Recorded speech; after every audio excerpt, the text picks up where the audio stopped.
brain damaged baby case study. They were a young couple, about to experience the most wonderful thing in the world. They lived in Queens, New York. They were first-time parents, and they had never been through this process before, and they trusted their obstetrician.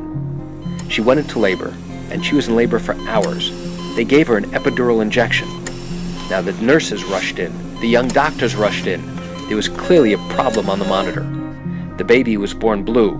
The baby was not breathing. The baby needed to be resuscitated immediately. The baby was rushed to the neonatal intensive care unit. The baby had a CAT scan. The baby had an MRI scan. And the next day the parents learned devastating news. We're sorry to tell you, but your child will never be like the other children. Your baby has significant brain damage. Your baby has cerebral palsy.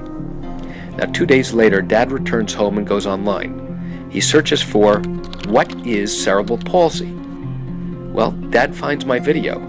Dad finds my video compelling. Dad watches a few more of my videos about birth injuries and cerebral palsy. That prompts Dad to pick up the phone and call me. Mr. Oginski, I just saw your video about cerebral palsy. My son was just diagnosed with the same problem. Can I ask you some questions? Turns out, Mom and Dad had a valid case.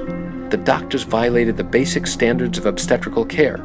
As a result of the violations of obstetrical care, their child suffered permanent and irreversible brain damage. This case ultimately settled. It settled through trial counsel shortly before trial.